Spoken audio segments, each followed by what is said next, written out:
বহুদলীয় গণতন্ত্রের প্রবক্তা, স্বাধীনতার ঘোষক শহীদ প্রেসিডেন্ট জিয়াউর রহমানের স্বাধীনতা, সার্বভৌমত্ব রক্ষা ও ২৪-এর ছাত্র জনতার অভ্যুত্থানের চেতনায় সকলকে ঐক্যবদ্ধ করে সকল ষড়যন্ত্র প্রতিহত করার শীর্ষক আলোচনা সভা ২৮শে ডিসেম্বর শনিবার সকালে উক্ত আলোচনা সভা জাতীয় প্রেস ক্লাবে অনুষ্ঠিত হয়। আলোচনা সভায় প্রধান অতিথি হিসেবে উপস্থিত ছিলেন জাতীয়তাবাদী দল বিএনপির মহাসচিব জননেতা মির্জা ফখরুল ইসলাম আলমগীর। আমার নেতা ছাত্র জীবনের এবং ৬৯-এর গণ অভ্যুত্থানের অন্যতম নেতা, এমপি মন্ত্রী জনাব মোস্তফা জামাল হায়দার উপস্থিত আছেন। আপনাদের অত্যন্ত প্রিয় নেতা, যিনি সকলের কাছেই পরিচিত, একজন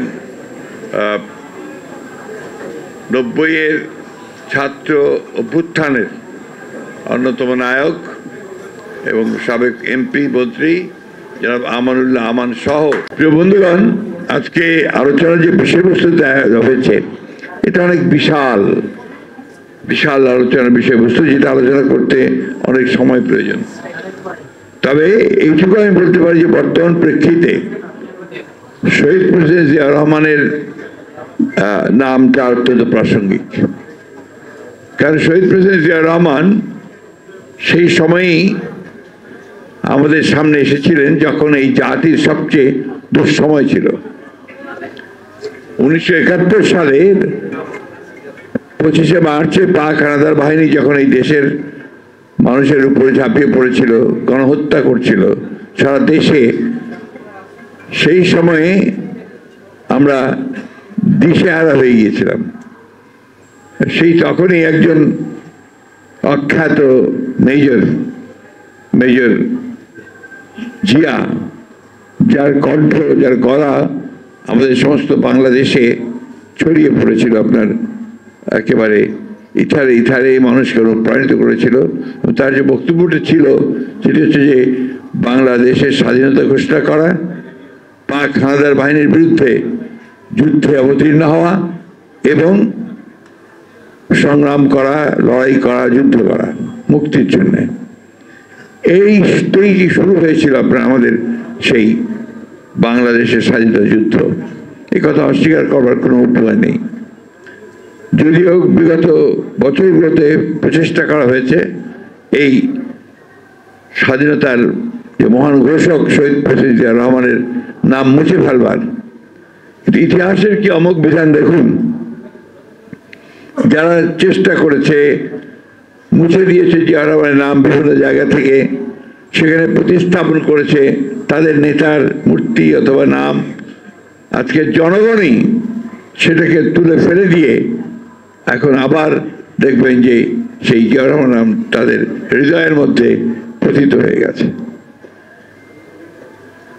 এই জুলাই বিপ্লব যেটাকে বলা হচ্ছে, এটা আসলে বাংলাদেশের জাতির সামনে আমি মনে করি যে একটা নতুন সম্ভাবনার দ্বার উন্মোচন করেছে।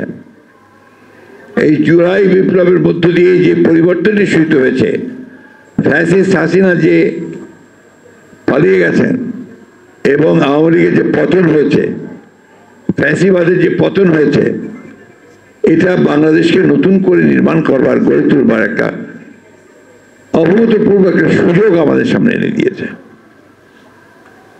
আমরা ছাত্র যারা আন্দোলন করেছেন, কোটা বিরোধী আন্দোলন থেকে শুরু করে পরবর্তীকালের যে এক দফা দাবিতে তারা যে আন্দোলন করেছেন সরকারের পতনের, এটাকে আমরা সবসময় স্বাগত জানিয়েছি। আমরা সেই আন্দোলনে সম্পৃক্ত থেকেছি এবং আমরা যে কথাটা বারবার বলতে চেয়েছি, এটি সত্য যে আমরা ১৫ বছর ধরে কিন্তু এই সংগ্রামে আছি। ফ্যাসিবাদের বিরুদ্ধে আমাদের লড়াই শুরু হয়েছে প্রকৃতপক্ষে ২০০৯ সাল থেকেই, এবং সেই লড়াই আমরা যা দেশপ্রেমিক রাজনৈতিক দলগুলো আছি, আমরা সবাই একসাথে হয়ে, একজোট হয়ে এই লড়াইগুলো আমরা শুরু করেছি।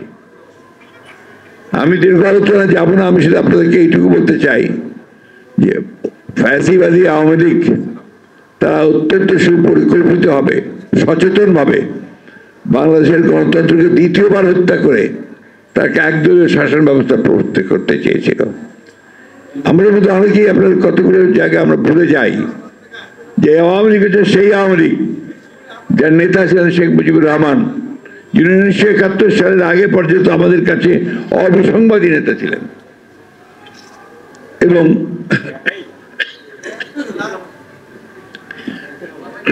সেই নেতা স্বাধীনতার পরে পরেই পাকিস্তান থেকে ফিরে এসে বাংলাদেশকে গঠন করবার নাম করে নিয়োগ করে এটাকে একটা দুর্নীতির আখড়াতে পরিণত করেছিলেন।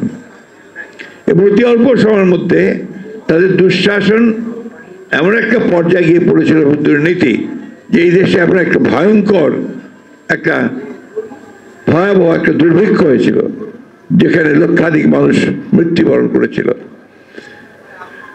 এখানে আমার মনে হয় যে আমরা কয়েকজন ছাড়া বোধহয় সেই সময়টার সাক্ষী কেউ নেই, কেউ থাকতে পারেন। আর জামাল ভাই এবং আমরা এখানে যারা আছি তারা আমরা তখন ছোট, কিন্তু আমরা দেখেছি আপনার কি ভয়ঙ্কর ভয়াবহ অবস্থা ছিল। এক টুকরা রুটির জন্য কুকুর এবং মানুষ লড়াই করেছে, ডাস্টবিন থেকে খাবার তুলে খেয়েছে মানুষ, লঙ্গরখানাতে গিয়ে ভালো ভালো পরিবারের সচ্ছল পরিবারের লোকের গিয়ে লাইন দিয়েছে খাওয়ার একটু খাওয়ার জন্য। এটা আমরা দেখেছি, এই দেশে দেখেছি।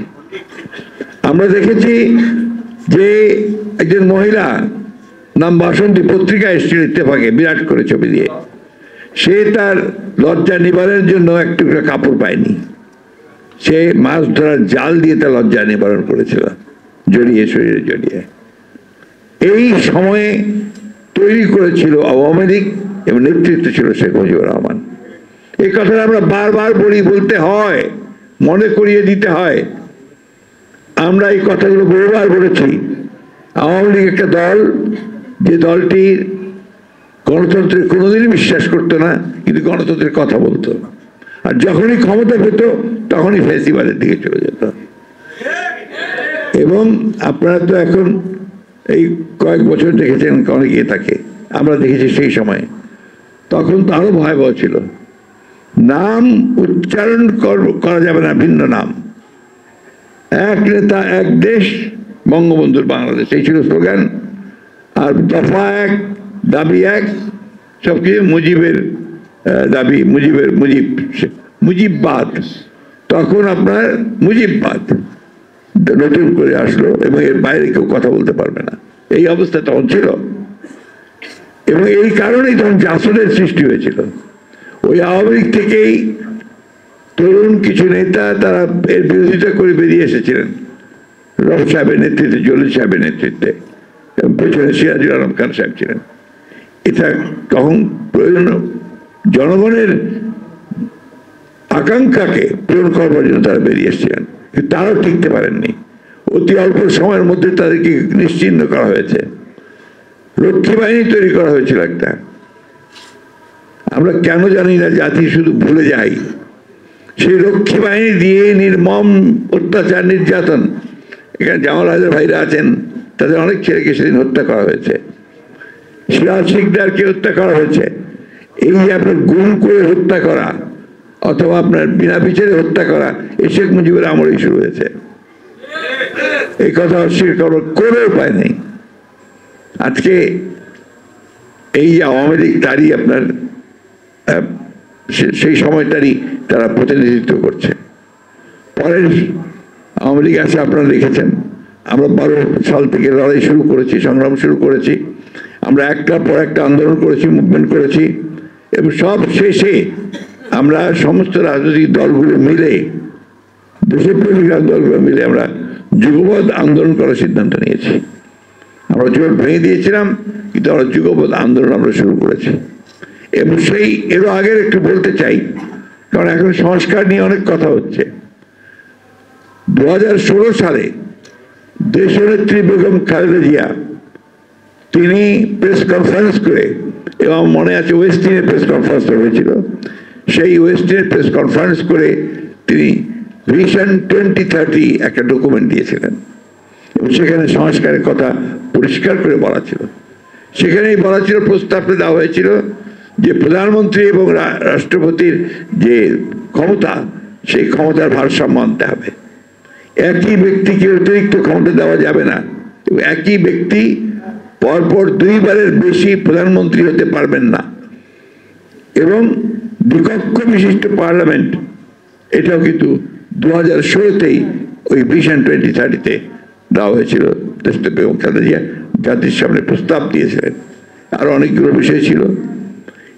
এবারেও আমরা সমস্ত দলগুলো প্রায় 2 বছর আমরা আপনার কাজ করেছি, পরস্পরের যোগাযোগ করেছি, করে 2022 সালে, এটা বোধহয় ওয়েস্টে নেই, আমাদের ভারপ্রাপ্ত চেয়ারম্যান তারেক রহমান প্রথম আপনার 31 দফা সংস্কারের কর্মসূচি তিনি দিয়েছিলেন।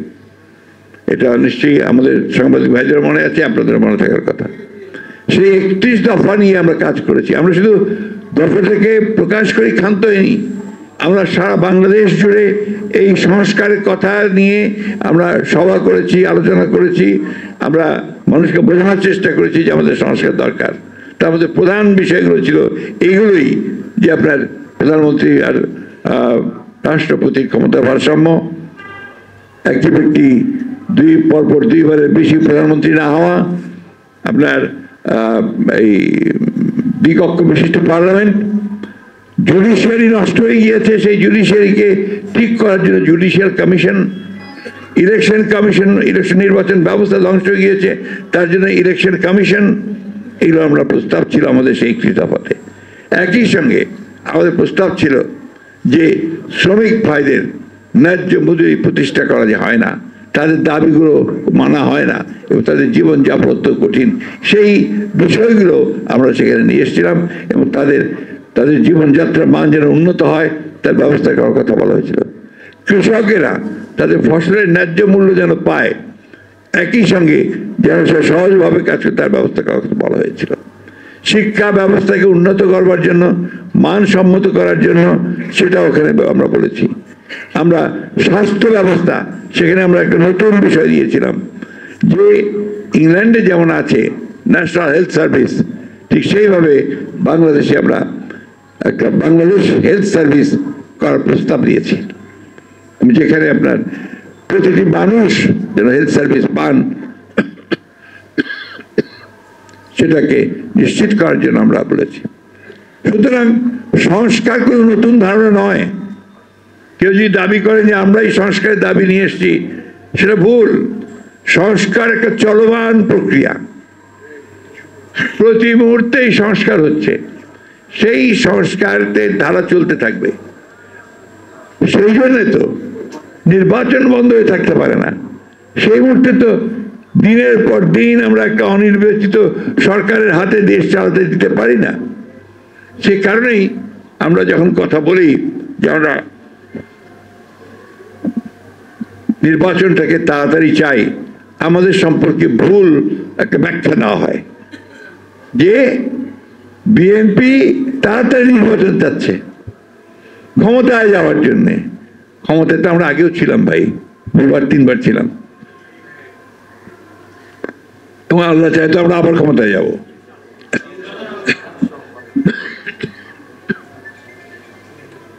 কিন্তু ক্ষমতার জন্য আমরা রাজনীতি করিনি। আমি এখন স্পষ্টভাবে আরো বলতে চাই, এই সংস্কার প্রক্রিয়া শুরু করেছেন শহীদ প্রেসিডেন্ট জিয়াউর রহমান। একদলীয় শাসন ব্যবস্থা বাকশাল করেছিল আওয়ামী লীগ, সেখান থেকে তিনি বের করে নিয়ে এসছেন বহুদলীয় গণতন্ত্র, মাল্টি পার্টি সিস্টেম। সেখান থেকে তিনি প্রেসিডেন্ট সিস্টেম গভর্নমেন্ট নিয়ে এসছেন। আজকে যে সাংবাদিক ভাইরা এতগুলো দেখেন চ্যানেল, এই সব পত্রিকা, অনলাইন পত্রিকা, সবাই কাজ করছেন সুন্দর করে, মন করে লিখছেন। আওয়ামী লীগের আমলে, শেখ মুজিবের আমলে কারো ক্ষমতা ছিল না কিছু লাগে, ইট ওয়াজ ব্যান্ড, পার্লামেন্টে আইন করে বন্ধ করে দিয়েছিল। মাত্র 4টা পত্রিকা চলবে, সেই পত্রিকাগুলো ছিল আপনার 4টা, ইত্তেফাক 4টা, এবং সেটাও সরকার চালাবে। আমাদের অসংখ্য সাংবাদিক ভাই সেদিন বেকার হয়ে গিয়েছিলেন। অনেকে আপনার এই বাইতুল মুকাররমে ফল বিক্রি করত, এগুলো সত্য কথা, টুপি বিক্রি করত। এখানে অনেকে আছেন পুরনো কেউ, তারা ওটা বলতে পারবেন। এই একটা করুণ অবস্থা চলে গেছে, one party, one man one party. সেইখান থেকে বের করে নিয়ে এসে Ziaur Rahman multi party system দিয়েছেন, বহুদলীয় গণতন্ত্র দিয়েছেন, এবং ওপেন পলিটিক্স সবাই করতে পারবে এবং যে কথা বলা দরকার সেই কথা বলতে পারবে। বাক স্বাধীনতাকে তিনি প্রতিষ্ঠিত করেছিলেন। অর্থনীতিতে তিনি একটা বদ্ধ অর্থনীতি যেটা ছিল সমাজতান্ত্রিক অর্থনীতি, ভ্রান্ত ধারণা নিয়ে, সেখান থেকে তিনি এটাকে মুক্ত বাজার অর্থনীতি করেছিলেন।